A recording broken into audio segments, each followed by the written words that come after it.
Boa tarde, meus amigos! Oi, pessoal! Convidado Narciso, que agora, a partir da segunda vez, então vira sócio, né? Começa a receber os boletos. Recebe a mensalidade. Tamo junto. Depois do segundo episódio, ele passa a ser sócio. Tamo junto. E também temos o nosso... Como que fala? Co-host, sei lá. Co-host. O meu grande parceiro, desde o começo. Ele só não participou do primeiro episódio, porque eu fiz sozinho. O Neres, que é meu grande parceiro já de 34 episódios do nosso podcast. E hoje vamos entrevistar o Narciso. Mas um assunto que nasceu no primeiro podcast, né? Mas não será sobre os planos que baixaram, né? Não. Qual é o mote dessa semana? Na conversa que a gente teve no primeiro episódio com o Narciso, foi a questão da... O primeiro foi sobre os planos de saúde da Unimed, que ele é o diretor-geral, o gerente geral. Super homem, o gerente geral da Unimed aqui, a Unimed Oeste, né? Do Paraná. Paraná. E aí nós conversamos sobre... cultura empresarial, e a conversa fluiu nos bastidores e falamos, temos que trazer esse assunto para a nossa prosa. E foi isso que motivou a vinda do Narciso agora para conversar sobre cultura, que é um tema que tanto eu quanto o Lica a gente fica sempre encantado, como as empresas estão cuidando do seu dia a dia. Não é isso, Lica? Muito bem. Aliás, o Lica agora é o consultor Lica, está indo ajudar as outras empresas a fazer aquilo que ele fez tão bem na época do Portal Medianeira, né? Ele também está ajudando a melhorar a cultura das empresas. Eu digo, hoje conversando pedi uma informação, eu falei assim, eu fiz muita coisa errada, né? Então se eu souber já o que eu fiz de errado e você não repetir, já tá no lucro. Agora né? O que eu fiz certo, eu não sei, mas o que é errado tem muita coisa. E aí a gente queria ouvir um pouco sobre isso. Até quando o Narciso sentou aqui, ele pediu da minha esposa, aí eu falei, ela quer trabalhar na Unimed, né? Isso porque alguns anos atrás, um dia que nós trabalhamos na Unimed, eu e a Iva, a gente prestava serviço para a Unimed. Serviço, muito. E era assim, prazeroso estar lá, né? Então, nós como terceirizados já era. Então, tu imagine como deve ser o clima daquela empresa nas mãos desse senhor, né? Que bacana. Então, nós vamos abrir a nossa prosa hoje com a primeira pergunta, e essa aí foi combinada. Só temos uma pergunta combinada, que é a primeira. A pergunta é a seguinte, assim, Narciso, tem demitido muita gente lá na Unimed ultimamente? Olha, a demissão na Unimed é um negócio muito raro. Eu nem lembro quando é que aconteceu a última. A gente não tem, felizmente, não temos problema de turnover, né? Essa troca entre e sai de funcionários não temos. Porque a gente pensa na empresa já há muito tempo, de forma que gere um ambiente para as pessoas trabalharem e se sentirem bem lá. Eu acho que a gente, quando vai mexer com pessoas, e principalmente quando vai mexer com empresa, a gente tem que se situar, né? De onde é que nós viemos, onde é que nós estamos e para onde vamos. Hoje, nós usamos para diversão aquilo que nós tínhamos como trabalho no início das coisas. Né? Na época das cavernas, nós pescávamos, caçávamos e coletávamos fruta. Hoje nós trabalhamos feito maluco, né? E quando vamos pescar ou caçar, é o nosso lazer, né? Então nós invertemos um pouco as coisas. Aconteceu que, com o advento aí da Revolução Industrial, enfim, a mudança de vida, de hábitos, e que o homem sofreu essa evolução toda, a gente acabou tendo que trabalhar. Para isso nós tivemos que definir horários, né? Nós tínhamos que ir para determinado lugar, né? Nos habituar e compartilhar determinadas tarefas, né? E não tinha mais tanto tempo para nos divertir, que é caçar, pescar e coletar fruta. Então, no nosso DNA, a gente vê o trabalho, no meu ponto de vista, lá no nosso DNA ainda tem alguma história assim de que o trabalho é um negócio meio sofrível, né? Não é uma coisa gostosa, não é uma coisa boa. Então, acho que isso a gente precisa entender um pouco, né? Olhar para as pessoas e saber que o trabalho, mesmo que lá no DNA, muito no fundo, as pessoas encaram como uma coisa não muito prazerosa. É meio como uma penitência? Mais ou menos como uma penitência. Quer dizer, eu preciso disso para viver, então eu tenho que trabalhar. E eu acho que é tarefa do chefe fazer com que essa visão possa ser amenizada, né? A gente cria um ambiente que as pessoas se sintam bem e não olhem o trabalho dessa forma. Aí é que nós estamos então, né? Praticamente saindo dessa fase de que o trabalho é um castigo, é uma obrigação. Né? Uma obrigação, acho que é o termo melhor para isso. Nós estamos indo para um novo tempo que me parece o seguinte: ninguém mais vai contratar ninguém para ficar em determinado lugar, em determinado tempo, esperando pessoas para atender. Não há mais necessidade disso. Né? Então, a Unimed me contrata, por exemplo, para trabalhar das 8 às 12, das 12 às 17h30, no endereço, lá na sede, e eu fico lá esperando gente. Isso hoje não é mais necessário.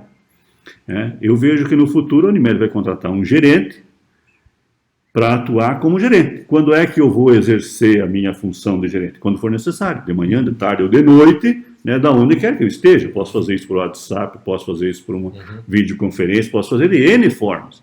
E assim a maioria de nós pode fazer. A indústria ainda não, né? A indústria o cara tem que ir lá para a linha de produção e exercer a atividade. Não tem essa flexibilidade. Não tem tanta essa flexibilidade. Mas com o tempo me parece que isso também vai mudar. Porque hoje a gente já consegue, a nossa casa, por exemplo, a nossa não, mas algumas casas já fazem isso, né? É inteligente, você liga o ar-condicionado, você liga a música, tudo remoto. Você está no trabalho, você liga, né? O ar-condicionado, você liga a banheira, faz tudo em casa. É casa inteligente, né? Smart House.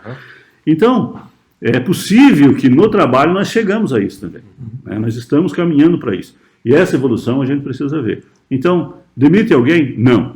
Só queria perguntar, ainda nesse assunto aqui, você falou o termo turnover. Quem sabe nem todo mundo está ambientado com esse... O que é o turnover? É a troca de funcionários, né? Mudança, né? Você tem a entrada e saída de pessoas são demitidas ou pedem demissão e entra a pessoa nova. Quer dizer, é a rotatividade. É um termo mais moderno para dizer essa rotatividade que pode acontecer nas empresas. Então, a Unimed não tem, lá os funcionários têm muito tempo de casa, né? E o que aconteceu lá foi um desafio, né? Quando eu assumi como gerente geral, eu busquei manual, né, de como tocar a empresa do ponto de vista econômico-financeiro, de como tocar a parte do RH e assim por diante. E não então você é um nada. cara que lê? Leio. Não. Leio muito. Não. Eu anotei aqui para perguntar quantos?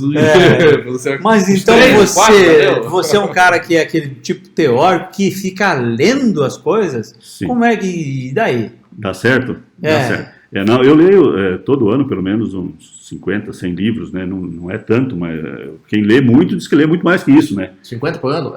50. Bom, né? Quase... Então eu já li muito, né?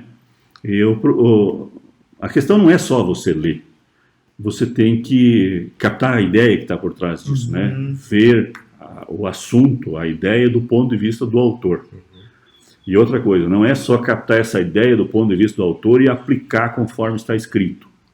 Você tem que captar aquela ideia e, como eu falei sobre o trabalho, você tem que contextualizar, você tem que procurar ver essa ideia, né? Um pouco atrás, no momento, e um pouco adiante, para ver onde é que ela se encaixa. De que forma você pode aproveitar isso. Que aquele contexto, às vezes, pode não representar o teu contexto. Exatamente, você vai ter que ajustar. Exatamente. Pode ter uma metáfora por trás disso. Eu esses dias conversava com a minha filha sobre a escola. A minha filha está terminando agora o ensino médio e ela tem que estudar muito, sabe? Uma apostila enorme, ela lê muito, estuda muito e tal. E eu estava dizendo para ela, olha, minha filha, não quero que você siga o que eu estou te falando literalmente, mas quero que você entenda o que eu estou te falando. Hoje, eu acho, no momento que vivemos, por tudo que eu vi, tudo que eu entendo, que não há mais necessidade de guardar as informações. Então não adianta você ficar estudando datas históricas, fórmulas e coisas. Por quê? Porque nós temos uma segunda memória enorme aí, que é uma nuvem, um OneDrive, está tudo guardado em algum lugar. Você precisa, sim, ter habilidade para raciocinar com isso, para saber utilizar isso, onde buscar, quando buscar, de que forma você vai usar. Então, a cabeça fica livre para o pensamento e não acumulando coisas. As pessoas que tiverem isso não vão carregar o mundo nas costas. Porque quem tenta guardar tudo dentro de si, dentro da memória, acaba carregando o mundo nas costas. Você tem que ter tanta informação lá que às vezes te impede de ficar... Então, o que você precisa é ter habilidade de raciocínio. Você precisa interpretar, contemporizar, fazer com que as coisas funcionem. E não ficar preocupado com as informações. E as escolas parece que ainda não pegaram muito isso, né? É a questão de ver o momento que nós estamos vivendo.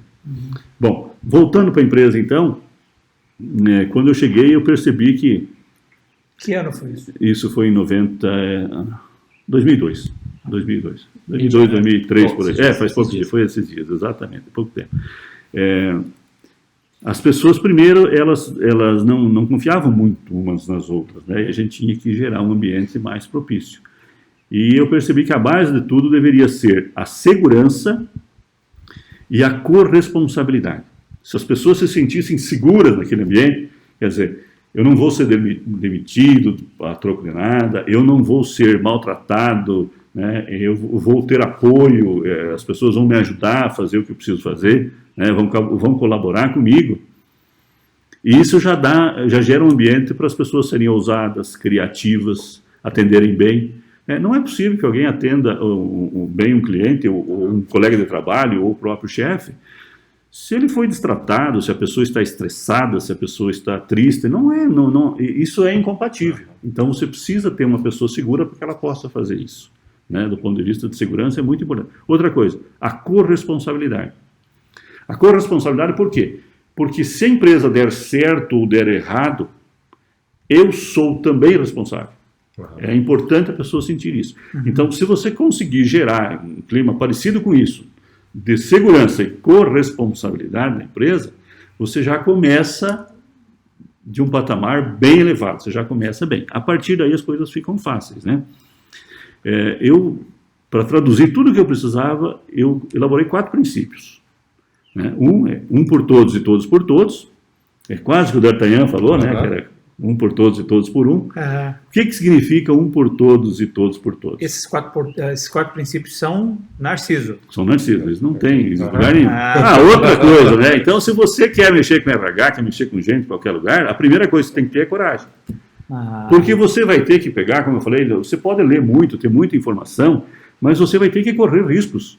Você vai precisar implementar coisas que ninguém fez ainda. Sempre vai estar impactando a vida Exatamente, das pessoas. porque você tem uma realidade muito própria.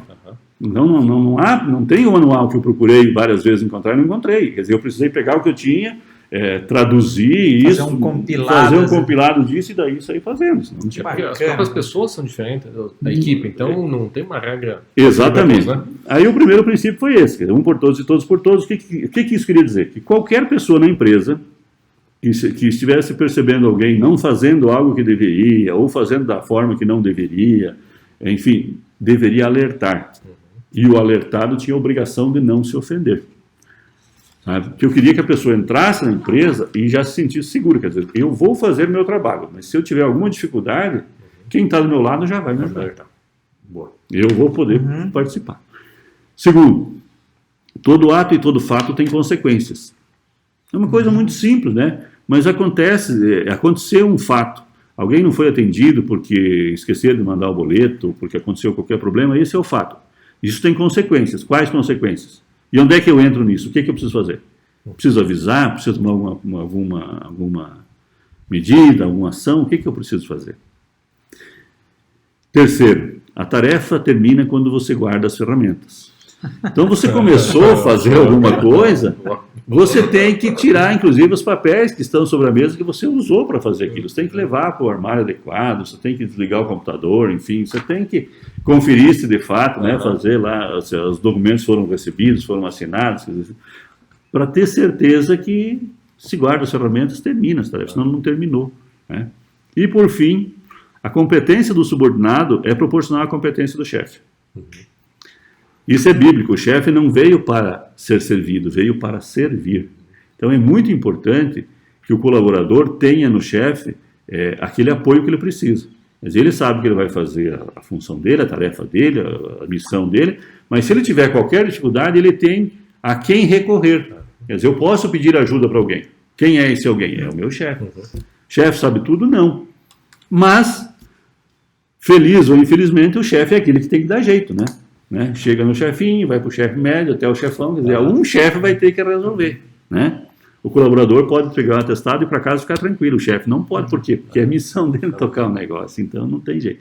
Então, a partir desses princípios, eu comecei a organizar as pessoas e ficou mais fácil, porque se a pessoa tinha qualquer dificuldade com os colegas de trabalho, normalmente ela começa a reclamar deles para o chefe, né? Olha, fulano lá não faz nada direito, fulano faz isso, faz aquilo. Aí a pergunta do chefe era simples e tranquila. Você já conversou com ele? Não. Então, quer dizer, você também deixou de fazer uma parte na sua tarefa, que é o dever de alertar. Então, você volta lá, porque vocês estão, para mim, vocês estão compartilhando o mesmo defeito.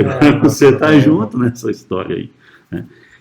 E tratar bem as pessoas. O chefe precisa entender que o ambiente vai ficar carregado, vai ter nuvens negras e alguém vai ter que dar uma clareada nisso. Então, a gente estava brincando, inclusive, de música, né? Houve tempos, inclusive, que eu fazia isso.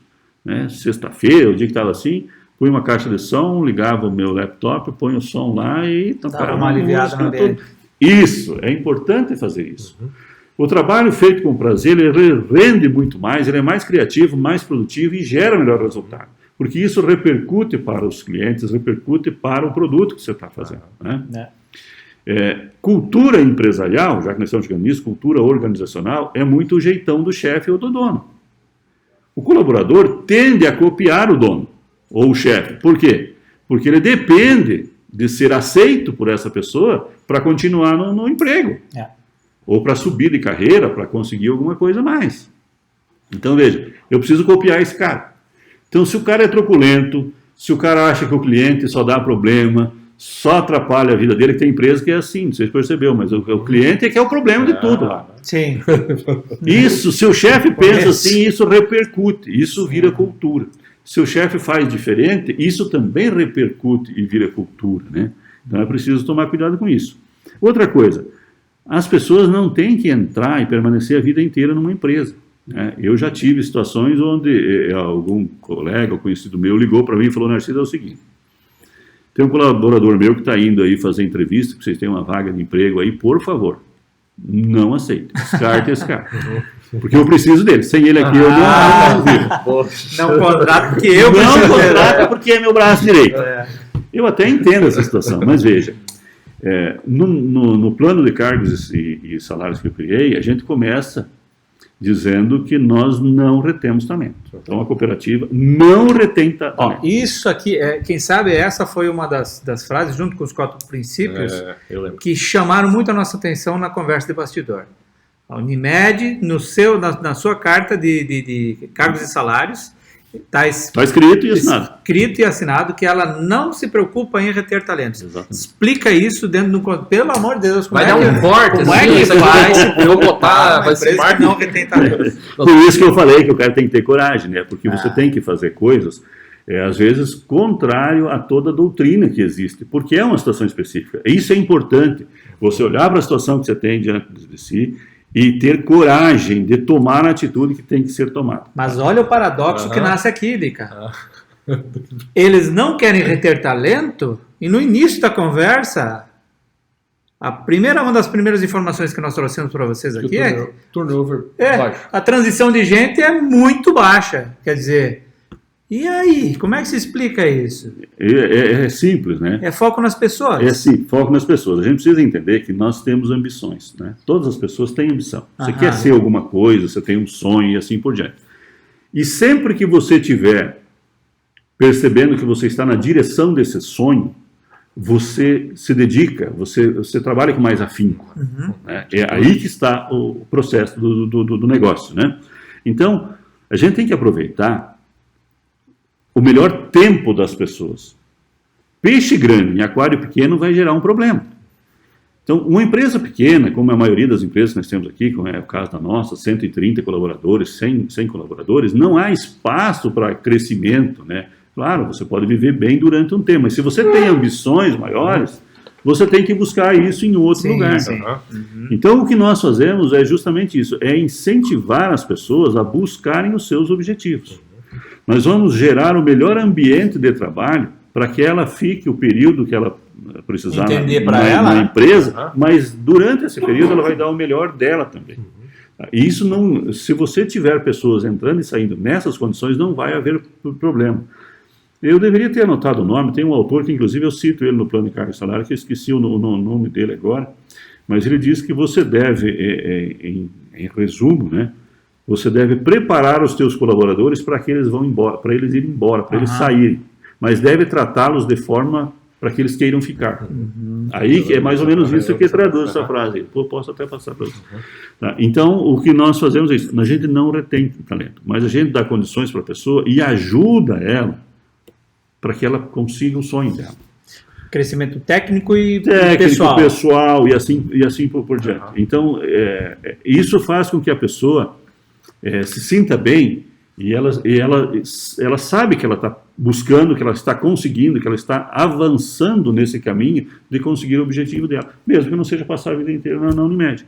E aí nós temos lá, eu com 30 anos, gente com 31, 32, gente com 20, gente com 15, as pessoas acabam ficando, né? O ambiente é bom e acaba percebendo que não é, às vezes, só o crescimento na carreira, né? Que tem coisas que acabam compensando ficar na empresa. E a gente não tem turnover, não tem esse problema lá. Eu tenho duas perguntas que vêm nesse... Você comentou assim do plano de cargos e salários, está escrito lá. Sim. E os princípios, né? Eles são públicos? As pessoas visualizam isso todo dia? Como Esses é que quatro você... princípios? Os 4 princípios do Narciso, por exemplo. Como é que o teu time sabe disso aqui? Os 4 princípios é assim, isso acaba ficando repetido por eles, né? Sim. Porque volta e meia, sempre que tem a oportunidade, eu fico falando, daí eu pergunto para as pessoas, as perfeito. pessoas ficam passando Faz isso. parte do dia a dia. Isso também há que se entender o seguinte, isso não é uma regra, isso não é uma religião, né? Não é uma seita que as pessoas fazem exatamente isso. Isso é o motor, quer dizer, é a direção, é isso que precisa se dar. E a diversidade de condutas e de pessoas vai naturalmente conviver. Né? Isso vai gerar, no fundo, um resultado macro, mas você vai ver as individualidades assim muito, muito tranquilamente, sem disfarçar. Né? Bacana. Né? Teatro, a gente falou no início. Eu tenho lá na empresa uma função que era cada vez que entra um colaborador novo, ele faz uma missão para nós. Quem de repente está me assistindo, ela vai ver. Teve uma menina que entrou lá que a missão dela foi cortar uma melancia. Parece uma coisa boba, né? Mas pelo que eu vi no contexto, ficou tão significativo para ela que ela volta e meia, ela não está mais lá na empresa, então ela volta a falar. Mas ela lembra da situação. Lembra aquela melancia. Teve outra menina que montou um coral. Montou um coral, ela está lá até hoje, saiu, voltou, está lá até hoje. Ela montou um coral, a gente que cantava nesse coral, né, nós tivemos, até ainda do Corinthians cantamos, vocês têm uma ideia, no aniversário do chefe. Mas, enfim, isso foi um trabalho de 2 anos e tal, e ela ficou, aquela função, e aquilo foi muito importante para ela. Mas ela não entrou para montar o coral? Não, isso foi uma... É o extra, né? Ela entra para trabalhar, ela faz a função dela, mas ela... Tem uma missão formal ainda, extra curricular. Tem gente que montou um teatro, por exemplo, né? Eu tenho um livro que eu gosto muito da literatura brasileira, José Mauro de Vasconcelos, Rosinha Minha Canoa. Esse livro, acho que eu e mais alguém leu na vida, mas é um livro importante, é um livro de 1960, se não me falha a memória, e eu pedi para que ela lesse o livro e montasse a história. Ela fez a canoa de papelão, os amigos todos ajudaram, né? O pessoal do setor, filmaram, tem o filme lá, né? O vídeo desse teatro e tudo. Então você vai envolvendo as pessoas, porque além de ter que compartilhar trabalho, as pessoas que precisam compartilhar algo mais, porque isso vai gerando uma identidade, um espírito de time, um espírito de corpo, né?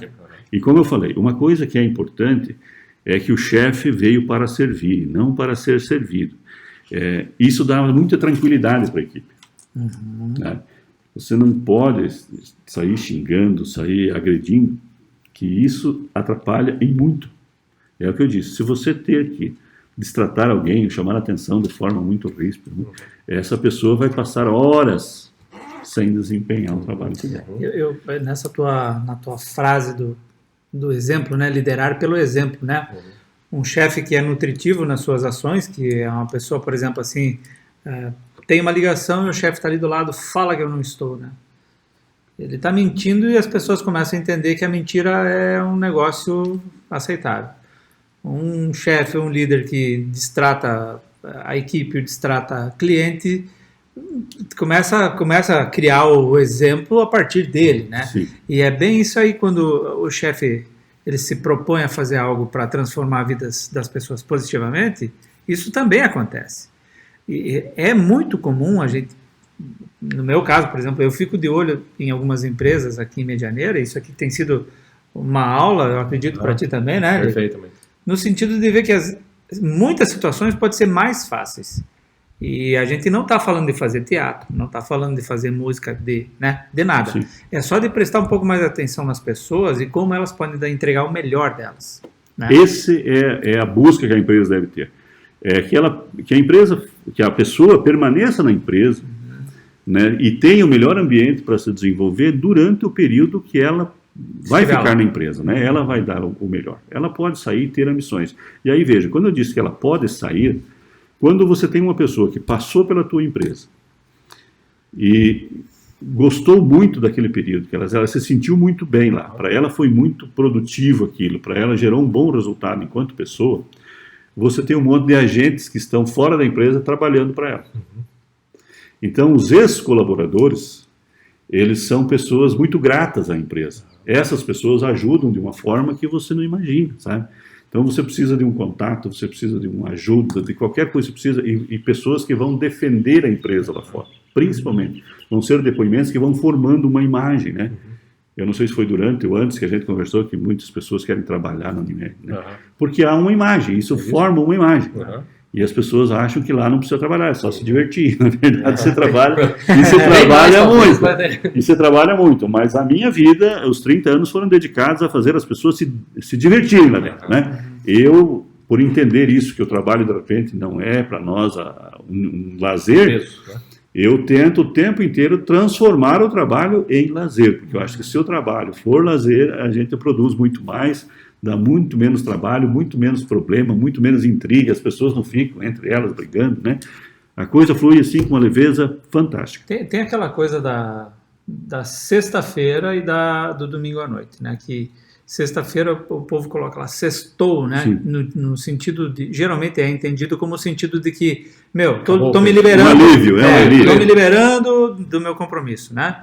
E uma vez eu até coloquei na porta da nossa empresa, da Digital Doc, se você aguarda a sexta-feira para ter prazer no seu trabalho, você está num trabalho de merda, né? Tu tem que curtir segunda, terça, todo dia. Isso, né? E o sextou, ele tem que ser entendido como, beleza, amanhã eu posso fazer uma outra coisa. Cumpri minha obrigação, estou feliz legal, pelo que eu fiz, isso. Eu cresci durante esse período. Não estou liberto. E o outro lado da coisa é aquela que até um tempo atrás o pessoal dizia da música do Fantástico no domingo à noite. Sim. Tocava a música do final do Fantástico no domingo à noite, o cara já começava a ficar angustiado, né? Meu Deus, amanhã eu vou ter que voltar para o trabalho. Meu Deus do céu, vou ter que encontrar com aquele cara, com aquela pessoa, né? Sim. E a gente tem que o líder tem que trabalhar para que isso não aconteça. Exatamente. Esses efeitos aí. Cuidar das pessoas, eu acho que é o papel mais importante do líder, porque tudo que você tiver numa empresa vai depender do comportamento das pessoas. É o teu resultado financeiro, é a qualidade do teu serviço, é a imagem da tua empresa, tudo depende das pessoas. Então você pode e deve cuidar de tudo, mas as pessoas têm que ter um cuidado especial, né? Eu sei que a gente vê, e como eu disse, tem que ter um pouco de coragem para, às vezes, fazer o que não está nos livros, né? Porque quando você lê, eu comentava isso antes, não é só ler, você tem que procurar buscar o ponto de vista do autor, pegar o que ele está querendo dizer com aquilo, qual é a metáfora por trás disso, e você tem que aplicar numa realidade que talvez não é a que ele esteja vendo enquanto escreve, você tem que aplicar na tua realidade, né? Você vai ter que adaptar isso, adequar isso, e isso é importante então que você faça, e às vezes você vai ter que ter coragem para fazer, porque não está no livro. Pode dar errado, pode dar muito errado, e se der errado, você vai ser responsabilizado por isso, quer dizer, não, você fez, não era assim, tinha que fazer, você fez, porque a doutrina toda da administração, você tem lá o perfil que as pessoas devem ter, né? Muitas empresas usam, inclusive, um perfil formal, né? Tem um psicólogo que faz uma entrevista e tudo por isso. E se você olhar para essas empresas, nem por isso você vai ver que as pessoas são felizes lá. Sim, nem por isso você vai perceber que as pessoas... Não é receita de bolo, né? Não tem rotatividade, mesmo que se faça isso. Por quê? Porque, além de perfil, a gente precisa considerar o sonho, que eu falei, a ambição, quer dizer, onde é que ele quer chegar. Eu não posso pegar uma pessoa e falar assim, não, agora você chegou na empresa, azar o seu. Você vai abrir mão de todos os teus sonhos e as tuas ambições e vai dedicar a vida. Sua alma é nossa. A sua alma é minha e você vai fazer do jeito que eu quero. Quer dizer, isso é um egoísmo tamanho, isso tem tudo para não dar certo. Tem uma outra metáfora que diz assim que o cara contrata uma pessoa para trabalhar na empresa dele e percebe que quando ele entra lá, quando ele vai picar o cartão, né? Quando ele vai passar o cartão lá, uma coisa nova, né? vai passar o cartão, ele deixa a alma pendurada do lado da máquina lá, e daí ele entra na empresa para poder trabalhar. Porque ele não leva junto a alma dele para a empresa. E alguns ambientes acabam facilitando esse tipo de cenário. Outra coisa importante que você me fez lembrar agora é essa. A preocupação não é ter um bom colaborador, é ter uma boa pessoa trabalhando contigo. Então você tem que olhar para fora, né? Como essa pessoa na comunidade, ela precisa de ajuda, ela se comporta de acordo, ela tem ética, ela tem moral. Como é que é essa pessoa? Ela cumpre com as obrigações? Não tem, como você falou, a ética, por exemplo, não dá para você ter uma aqui e uma lá. Quer dizer, você tem uma sequência, você continua daquele jeito. Isso é uma preocupação que a gente tem que ter o tempo todo. Quer dizer, a pessoa que está contigo tem que ser uma boa pessoa, não é ser um bom colaborador. Olha aí, ó. 30 minutos já. Já estouramos o tempo? Eu tenho meio discussão. E agora? Vou ter que fazer outro episódio. Não, eu tenho tempo. Pessoal, eu queria, se você me permite, tem uma ideia para fechar a construção da cultura, do desenvolvimento pessoal, Lica. É uma das coisas que a gente sempre fala muito, né? Eu e você. O desenvolvimento, porque o desenvolvimento técnico é fácil de fazer, concorda? Sim, super fácil. Super fácil. Ensinar uma pessoa a mexer com uma planilha, né? Fazer fácil.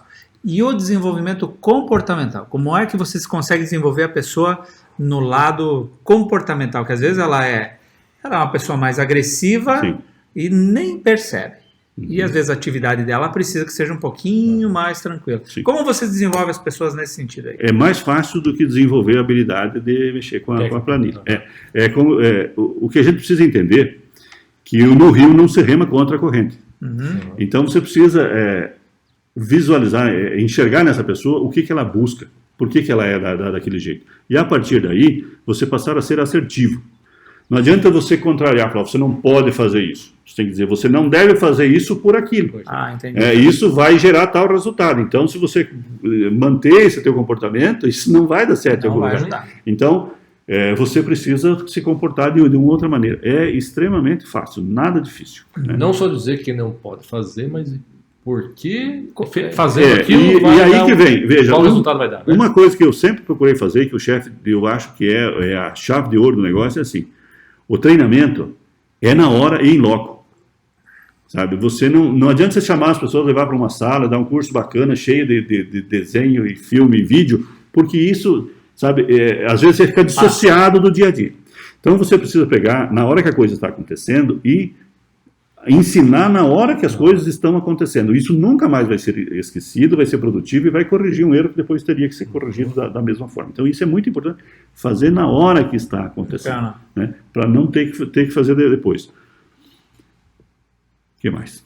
Eu tenho só uma, para a gente talvez finalizar, assim, você comentou, eu anotei aqui como case, né? Imagina assim, você comentou que cada colaborador novo tem uma missão, né? Lá, por exemplo. E o que mais? Alguma coisa que você considera assim, que vocês executam lá, fala assim, isso aqui faz a cultura, a equipe trabalhar em equipe, algum case de uma ação, um segredinho assim, né?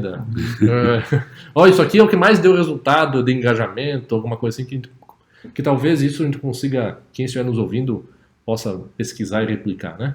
Não tem nenhum segredo. É uma das coisas que eu sempre falo com quem vem lá, não tem nenhum segredo. As minhas ideias, por exemplo, podem ser aplicadas, eu não peço direito autoral, não faço nada disso, né? E olha, nós nem começamos ainda, né? Porque, por exemplo, eu não citei aqui como é que nós fazemos lá para as pessoas progredirem na carreira dentro da empresa, no espaço que temos, né? E lá existe um método especial, depois a gente conta isso. Perfeito, né? Mas o que a gente percebe que funciona mesmo é o que eu falei no início, quer dizer, segurança e corresponsabilidade. Então, sempre que você fala para as pessoas que elas estão seguras, que elas podem errar, que o erro faz parte do ser humano e que se elas errarem, nós vamos corrigir, vamos acertar e ela vai aprender e não vai errar de novo, né? E sempre que ela faz qualquer ato, ela vai entender que isso vai repercutir na empresa. Eu acho que isso é que gera a identidade geral do negócio. E isso é o RG. Muito legal. Eu escutando segurança e corresponsabilidade, que eu anotei aqui, sempre a ideia de tirar o medo e empoderar a pessoa, né? Vai dando mais potência para ela. Então isso aí para mim foi uma leitura muito, assim, quando você falou, foi pá, de cara, né? Você imagina o grau de inovação que surge também nisso, né? Sim. A pessoa pode buscar uma alternativa diferente, que tal fazer assim, né? E porque ela sabe que se não der muito certo, tudo bem, né? Tá lá. Ousadia, Ousadia é tem importante, poder né? risco. Legal, hein? Pô. Muito bom. É. Estamos chegando, né? Meu, acho que eu anotei já. Né? Eu vou anotando 1000 folhas já. Né? Eu vou falar pro Narciso que a hora que ele precisar lá no Unimed, tiver algum coffee break para a equipe, para os seus associados, o Royal Panificador, esse é um empreendimento da dona Sônia, minha patroa, comprou inclusive depois que nós entrevistamos o Fábio Barran, mas não teve nada a ver não teve uma coisa com a outra, e a gente está muito feliz, tô vendo, o pessoal gosta muito dos patrocinador. Que agora vamos prestigiar, especial, né? A gente gosta muito, sabe? Isso é muito importante, a gente faz bastante, né? Eu sempre que tenho clientes que querem conversar com a gente, nem sempre eu os recebo na Unimed. Não, vamos tomar um café em tal lugar, vamos conversar em tal lugar, quer dizer, porque esse ambiente sisudo, sério, pesado que o trabalho tem, não combina comigo. Não combina comigo, sabe? Eu acho que isso a gente tem que mudar. Tem forma mais prazerosa de você produzir e produzir muito. Né? Não precisa você ficar enfiado, né, terno e gravata, com o cara amarrado, dizendo que tá difícil, estou estressadíssimo, não sei o que fazer. Já acorda e fala, eu tenho que matar o leão. Você já pensou em transformar esses seus 4 princípios em uma palestra, Narciso? Não pensei. Eu acho que eles, daria um eco muito legal. Isso aí. O jeito que eu gosto de falar é capaz de dar 2 horas para eu acho que lá na Associação Empresarial, esse é um tipo de coisa que teria um eco muito grande. Eu até anotei isso, ó. Eu vou te provocar a fazer, hein? Como disseminar isso na sociedade, né? É algo fantástico lá. Você comentando, nós temos muitos empresários, talvez não. Isso porque talvez vai acender uma luzinha ouvindo esse nosso papo aqui, mas talvez muitos gostariam de ter um pouco mais. Então, quem sabe, né? Eu falo assim, como pode pensar em disseminar isso também, né? Essa é a missão, né? É a missão. Já que você é o nosso sócio agora. Agora vamos... Além de sócio, nós temos mais um patrocinador, né? Um apoiador importante. Nosso querido Olacir e a Ana, eles estão com um projeto de viagens pelo Paraná, eles já visitaram 89 municípios. Eles filmam a cidade, dão as características, e o Olacir também está nos ajudando com a edição dos vídeos, ele vai botar o link aí, ó, capricha. Do canal também, para o pessoal visitar. Ontem eu assisti um que falava sobre 2 vizinhos, eles estavam lá no hotel, eu falei, cara, eu fiquei nesse hotel faz uns 7, 8 anos, então como é legal eles. É um projeto muito interessante, aqui de Medianeira. Eles querem visitar os 399 de carona com Ola e Ana. Muito bom. Vai ficar o link na descrição também, e ele é nosso apoiador também. Muito bom. Muito bem, meus queridos, agradeço Vamos comer, né? Vamos comer. Eu vou fazer propaganda. Nossa, que difícil. Eu vou entrevistar com a boca cheia. Muito bem, agradeço, Narciso, pela sua presença, nosso sócio agora, já veio 2 episódios, né? Vamos pensar mais. Eu vou fazer um só de cada um dos princípios. Cada princípio vai ser um episódio. Agradeço também pelo nosso reencontro, né? Tem sido muito bom. Muito legal e chegamos ao nosso 34º episódio. Que bom. Obrigado a todos que estão nos ouvindo, assistindo e um grande abraço, pessoal. Até mais.